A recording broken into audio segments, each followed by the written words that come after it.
much to process in terms of Jalen Brunson. Welcome, everybody, to NBA Tip-Off. It's presented by AT&T. Here we are, Studio J in Atlanta, the Inside the NBA crew, along with Shaq and Kenny and Chuck, Ernie Johnson. That's very smart. That's very sharp. Thank you, a lot brother. of thought went into that. I appreciate it. Yeah. Into what? Into my this outfit, brother. Into his fit. I didn't. No, his fit. You can't hear, brother? No, I'm just. What if I slap hell out you? Could you hear? Well, you're gonna hear some thunder. What was hear some thunder coming? Now, what was your issue with Cat? What was the issue? Oh, no, he had a. That's right. I don't have an issue. These guys who be spending all their money on bags.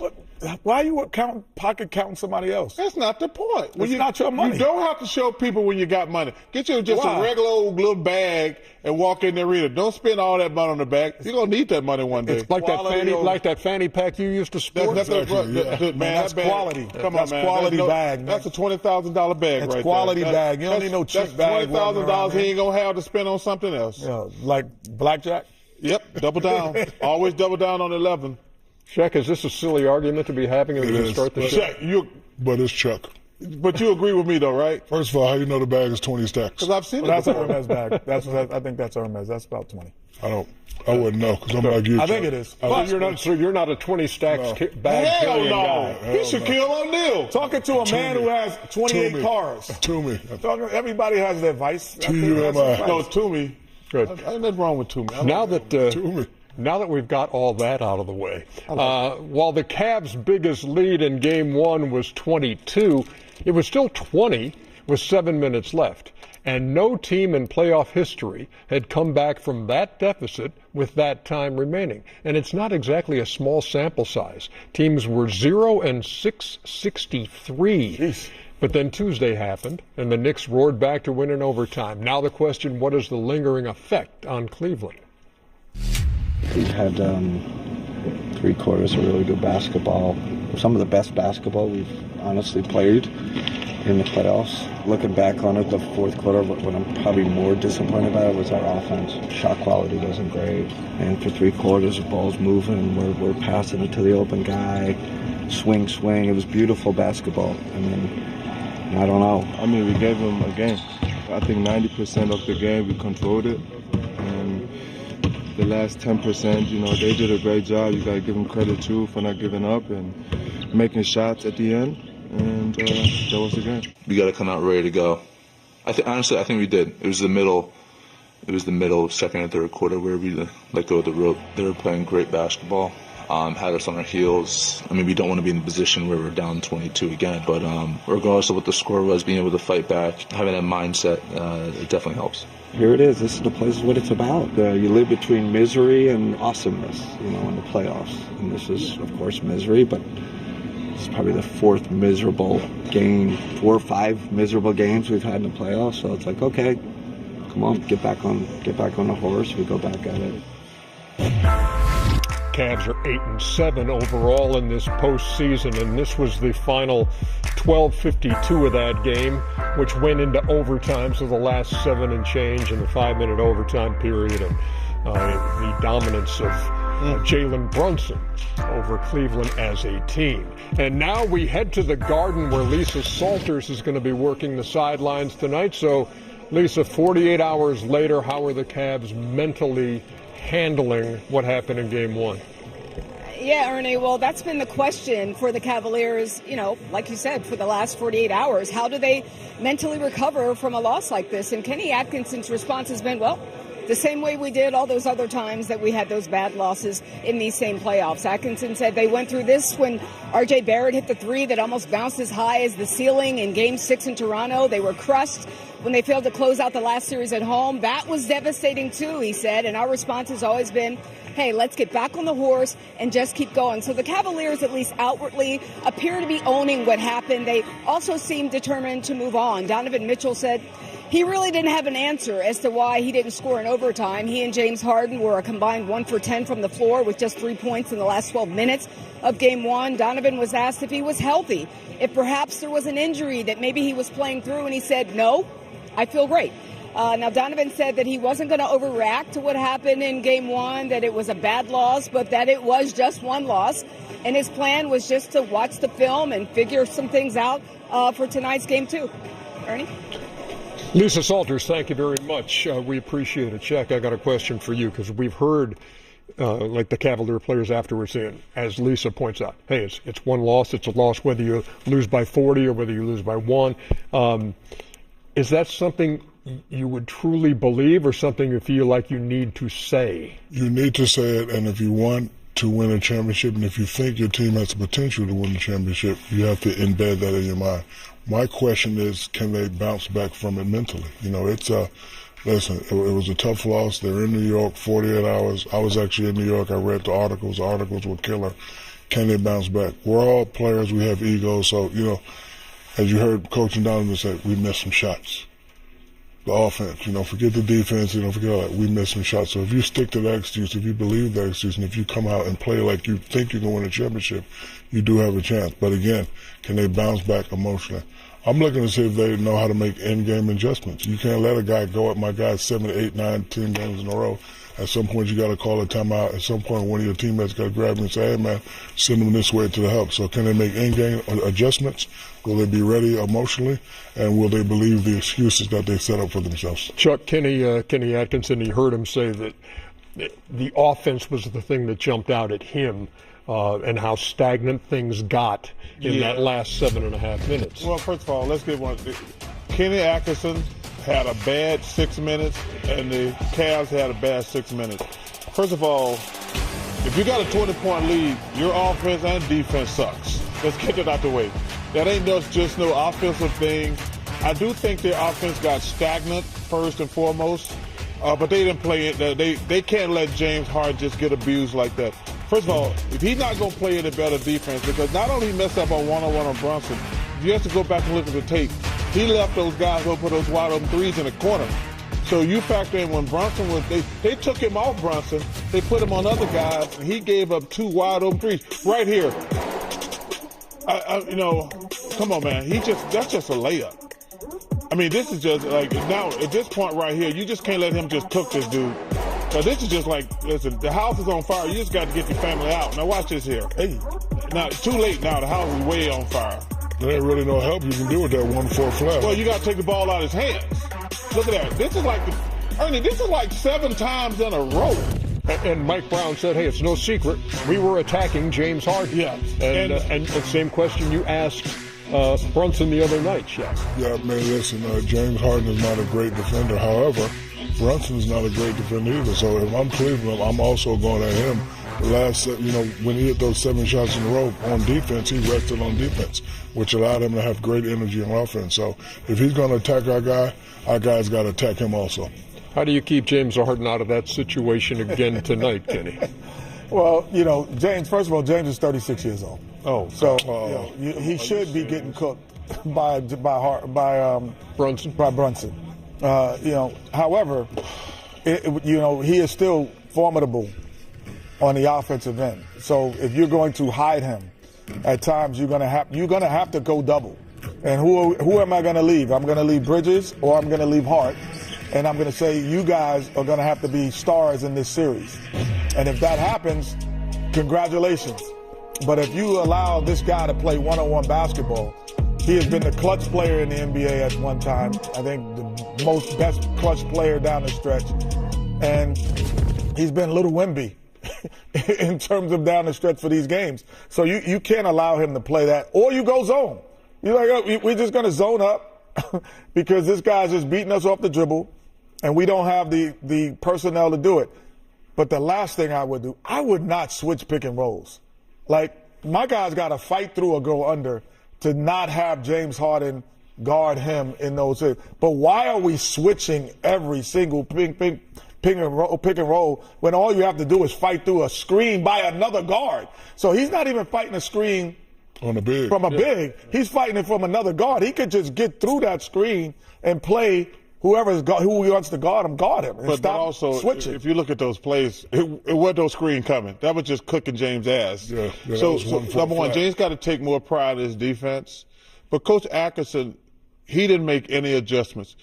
He had two timeouts, and that lead went from 22 to 10 before he called the first timeout. At that point, the house is on fire. It went from 22 to 5. And before he called a timeout. Yeah. And I'm like, dude, and we're screaming, yo, man, timeout. And then, because you know, when you get to the 2-minute mark, you lose those timeouts anyway. You got two max in the last 2 or 3 minutes of the game. You're like, why are you saving timeout? What are you saving for, a spring break? No, that's not need that. But also, you got to take James out the game. If you got Donovan out don't there, switch. Just don't switch. No, but I'm saying if James gonna get cooked like that, Dennis Schroeder gonna compete more. Wade gonna compete more. Struth's gonna compete more. Those guys are good, hard-working defenders. You just cannot let that happen. Just put James on Josh Hart and you're fine. You don't switch. As we head to break, again, I guess revisiting the Karl Anthony Towns accessory. That's not a bad outfit, man. That's too much money to spend on a bag is what I said. That's a bad outfit. No, that was a bad bag. I had too much confidence. How much did that bag cost, by the way? That was a Nike outfit. Say, hey, man, Darren Lewis, that ain't funny, Darren. The bag was a Nike bag too. The one we were toting. Yeah. No, that wasn't a Nike bag. Oh, that was like a little clutch. Little clutch shoe. Yeah, little clutch. Hey. Game 2 of the Western Conference Finals. What a great game to watch. And OKC, that's the two of the best fan bases in sports right there. Oklahoma City and San Antonio. I can't wait. Give me this, young man. Oh, my goodness. What? 1, 2, 3. Oh, my God. I said 1, 2, 3. Watch your head. Man, that is so impressive. That was crazy. Mr. Castle, come on, man. Ooh, don't stare at him. Well, I would stare, I would stop, I would have did a dance. So many San Antonio turnovers on the night. Man. SGA with the finish there, he had 30, 62 to 51. Oh my goodness! They were up 13 in the third. San Antonio goes 15 to 10. Look at this. Come on, man. Come on, man. Go, Gatcher. Jimmy Robinson. Alex Caruso. Hey, Ernie, your son has been flat out balling. 11 for 18 from 3 in this give me series. That. Wait, blocked by Shea. Yeah. Give me that. And then watch Dylan Harper come down and grab at that right leg. That hurt. That was a big injury. And then later, same deal. Those are just fluke plays, too. Oh, my gosh. Man, Check. That's why Chet's not a boxer right there. So Harper left, then thought about coming back. They said, don't bother, go back in.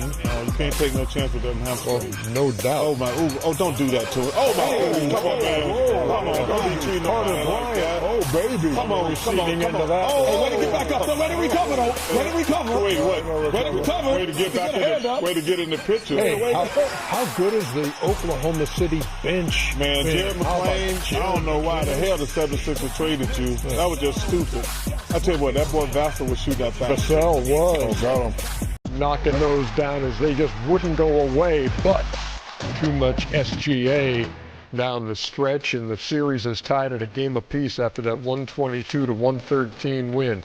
Man, we've talked about that OKC depth. They're going to need it. Yep, 57 to 25 in bench points last night, and in the series, it is 107 to 41 in favor of OKC. Ernie, your son has been just flat out. Oh, he has. Alex Caruso has been great. The other Jalen Williams. Yeah. Jay Will. Good. You got double Jalen Williams. Jason Wallace. But I tell you what, McClain is McCain.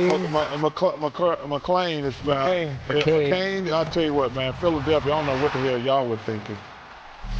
I do have one complaint, Ernie. What would that be? I watched the whole game. Hey, nice flex. Well, I was going back and forth between that and the hockey game. Not gonna lie. You watch your whole game. Yeah. But I was going back and forth between the Kings and the Avs. Okay, get to the point. Rambling wreck. You people at home and on TV talking about they were physical with Wemby. Man, y'all need to stop it. I've been kissed harder. Was he physical, putting a body on him? See that, Modesto Galato? Could you stop it? That little stuff he was doing, Hartenstein. I love Hartenstein, but he just put a body on Wemby. It wasn't overly aggressive. he didn't hit. There was no excessive fouls.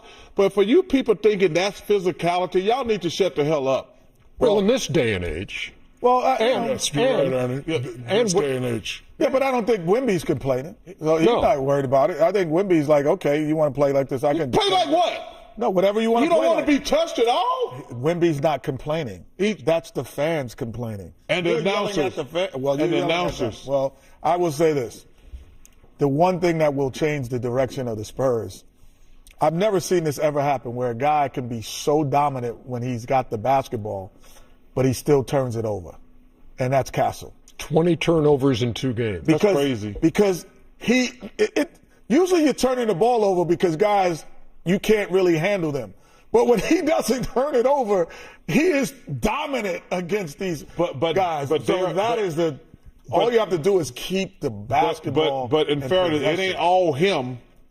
20 turnovers, though. Yeah, first of all, he does 2 minute turnovers. Yeah. But they have the best perimeter defense in the NBA. He can handle it. Because when he doesn't turn it over, they can't guard him. Yeah. So that means that just shoot it and not pass it. That's all I would be doing. I'd be getting to the rim. By the way, heading into Game 3 now, the injury situation. Dylan Harper, De'Aaron Fox, J-Dub, all listed as questionable but it's right better now. it's better for the Thunder. And what I mean by that is because they're used to playing without him. 100%. They're used to playing without Jalen Williams. Without Fox and without Harper, that's a big deal. Put Wemby at the point. Put him at the 1. Video of James Harden. Stop it, man. Stop it, real deal, O'Neal. Come on, man. That guy would definitely have to get fired. We're coming backward, Jay. Meantime, outside Madison Square Garden. Outside because they couldn't afford to get in. It's only 19,000. I'm just joking. I can't joke now. Chuck, you're right. I'd love to see him show up and do that, though. Hey, Chuck, you're right. Only 8 million people in the city. Y'all have nothing else to do but stand outside like damn fools. Cheer for your team? Yeah. They can do that at home. Yeah. Yeah. Kevin's not here, always text us. Me watching Alex Caruso. How you know if Kevin's not here does not always text us? He does. It's not a text fool, but okay. No, it's not. All right, Chuck. It's a tweet or an X or whatever you want to call it these days. The New York Knicks are looking to write a new chapter in their storied basketball history. Having advanced to a second straight Eastern Conference Finals, they have their sights on their first Finals appearance since 1999. In advance of this series, Malika Andrews sat down with Jalen Brunson and Karl Anthony Towns to discuss how the team has prepared for this moment. How often do you guys sit down for an interview together? Not too much. Yeah. Early January, late December. You all were 2-9. Tell me more about that. What was true that was hard during that time, and how did that shape what we're seeing now? I mean, we were 2-9, but pressure makes diamonds, and we came together, and we always talked about the unity of this team, and we talked about the character in this locker room, and we just, instead of falling apart, we leaned on that unity that you saw so special last year, and we found ourselves on the other side of that situation, and even growing stronger as a team. The New York Knicks have won 8 straight games. There was a point in the first round, we were trailing 2-1 to the Atlanta Hawks. What happened after Game 3 that you all turned it around? There was a lot of things said. Nothing was disrespectful. Nothing was personal. It was kind of soul-searching time. Like, what do we want this to be? What was the answer? Who did the New York Knicks want to be? I mean, we want to win. And we saw how far we got last year. And there was nothing in our minds that said we weren't, going to get back there. So just trust experience, trust each other, most importantly, and things will work out. And like you said, we're here now. The Knicks will advance to the Eastern Conference Finals. They've won 7 consecutive playoff games.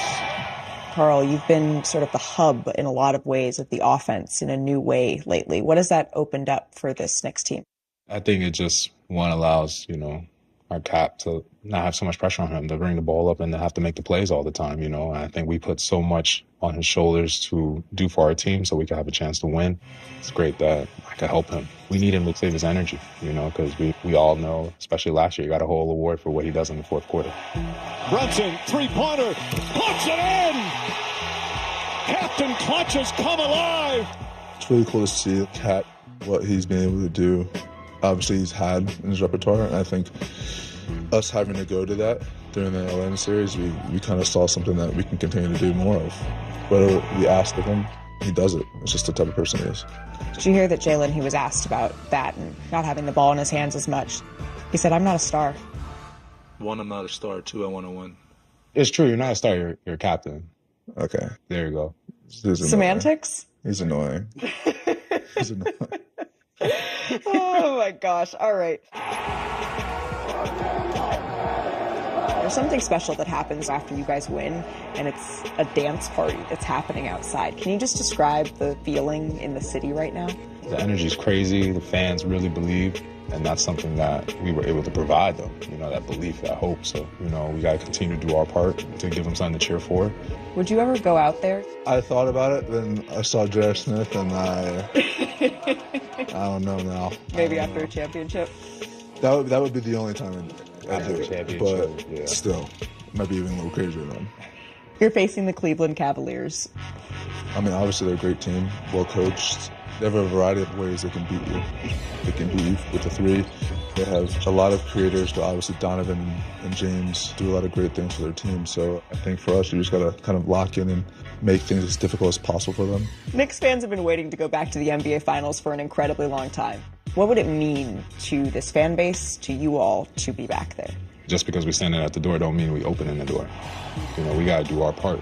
And we've been hungry for this moment ever since last year when we lost. So we understand how it is to get to this point. But we're looking for a new experience, how it is to get past this point. Will you indulge me for 1 minute? And let's go to June. And there's a parade through New York City. Mm-hmm. Have you allowed yourself to even think about? No. Why not? It's no point. The job's not a lot of work to be done.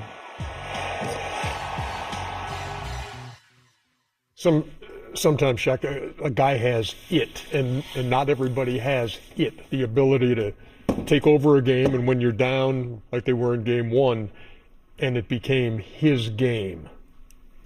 He definitely has the it factor. He's a great player. You know, when they do that 1-4 flats, not really much help you can do. And you know, like everybody knows, they were targeting James Harden, but he has the it factor, and he wants it. I like his answer. I respect his answer, but not thinking about it. But as a player, you do think about it, and sometimes it just fills you up with so much rage that you have to go out and get it. They know they let one.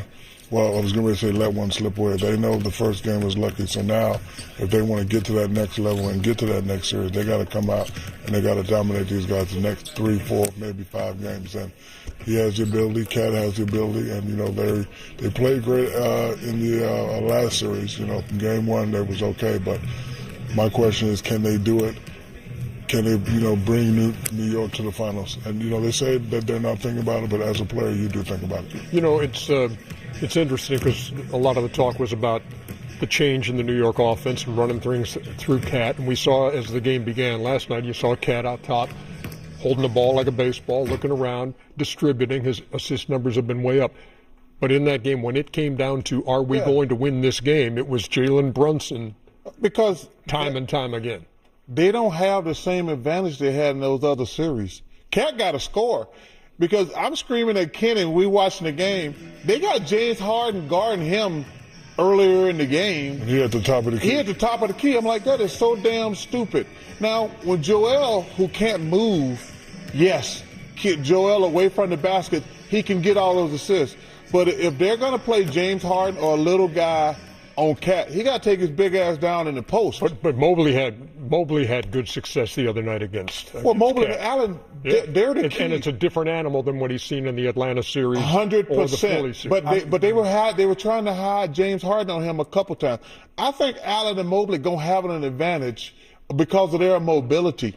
They stopped going to them in the fourth quarter, the last few minutes. That's what bothered me more than anything about the game. Harden was 1 for 6. And what's name was 1 for 7. Mobley and Allen did not touch the ball those last few minutes. I'm always amazed, Ernie, that a guy, when you know that he's getting the ball down the stretch and he can deliver the way Brunson is doing. I'm more amazed at him because when you look at guys who've done it, LeBron, Kobe, Michael, they have a physical advantage. Brunson really does not have a physical advantage in the fourth quarter on the guy guarding him. He's not taller than him. What? Chuck, Shaq. We did that guy. No, but you guys were receiving passes. They're starting with the ball. Different. So he's starting with the ball. 10 eyes on him. You guys. Well, when they give me the ball and give Shaq the ball, it's 10 eyes on us too. No. Thank you, Chuck. Everything's on the other side. Thank you, Chuck, for sticking up for me. Different bringing it from baseline to baseline. I can dribble. Stop. The Knicks, by the way. You better Google me, man. Listen, you that dude, but you ain't that dude. You that dude, but you ain't that dude. I love Dave Chappelle. Hey, the Knicks, by the way, 9-2 in this postseason. Those 2 losses by a total of 2 points. Wow. When we come back. What I'm saying is, Chuck, with all of the great restaurants in New York City. You don't want no glizzy, Chuck? You go to a food truck once a day? Yeah, I do. I love it. And ain't nothing y'all can say to make me not want street meat. I'm not saying you want street meat, but there's a million great restaurants. I go to them at night. Chuck. Okay. But during the day, I want street meat. All right, I got you. Told you, man.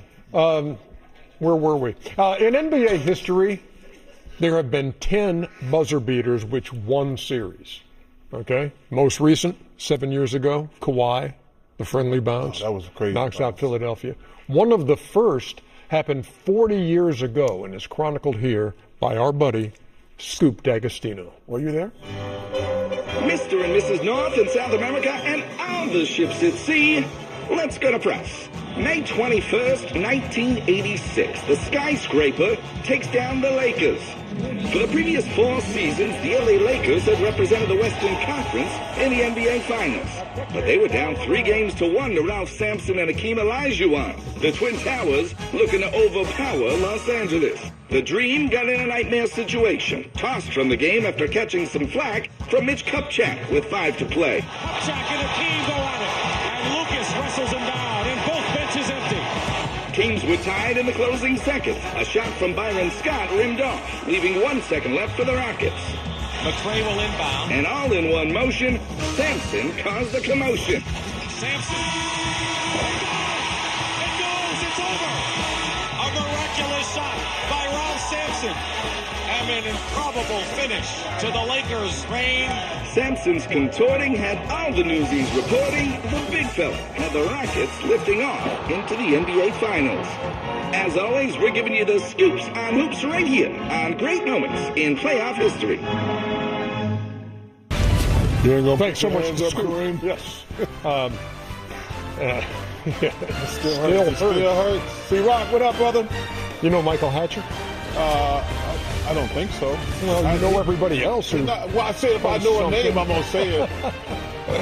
There is Donovan Mitchell, who had 29 the other night, but only 3 in fourth quarter and overtime.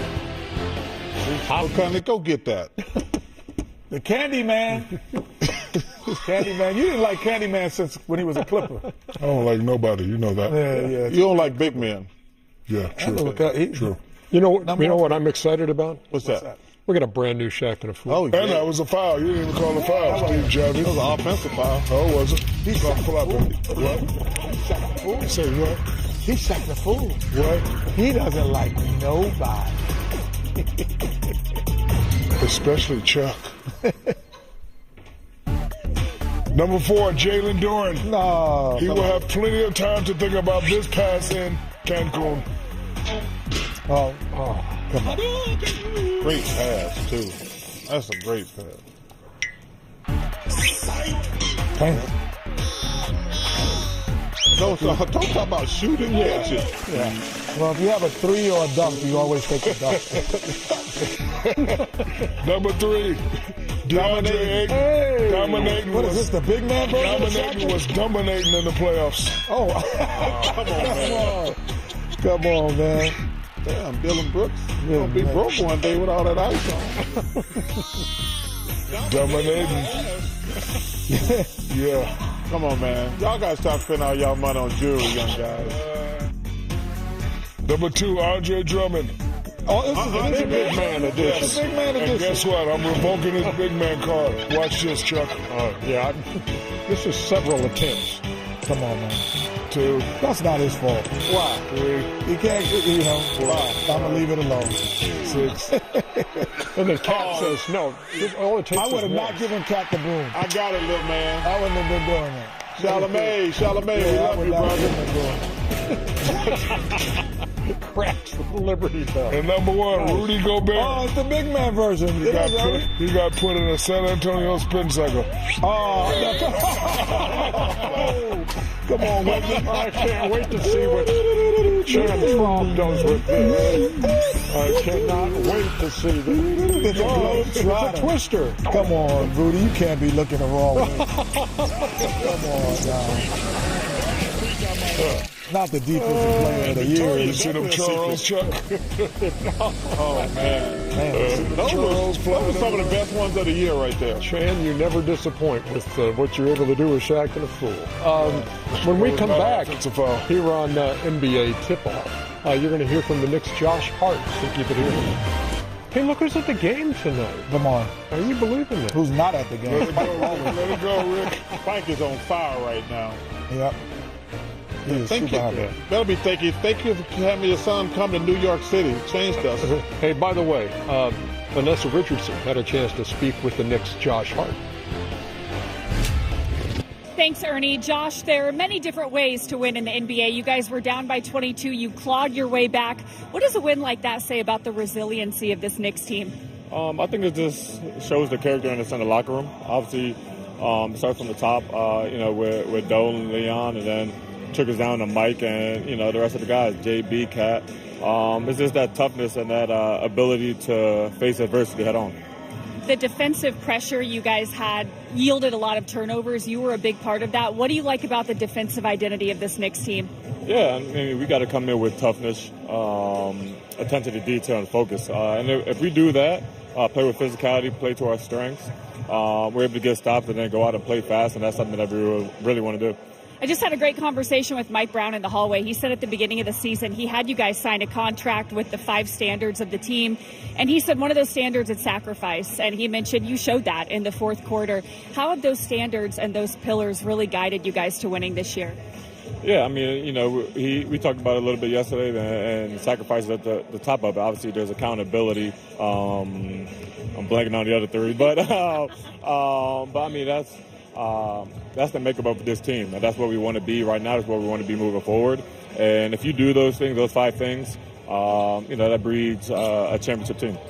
Like he's done so many times, Jalen Brunson took over in the fourth. What did you see from your teammate, your friend, and your podcast co-host? I mean, that's something that I know he's very comfortable in high-pressure situations. And for us, it's always, obviously we will always love to be in a blowout, but we know in close games if we can get stops, he'll go out there and make the right play. And that right play might not be, making shots. It might be drawing defense in and kicking it and letting other guys make plays. But, that's why he's our guy. That's why he was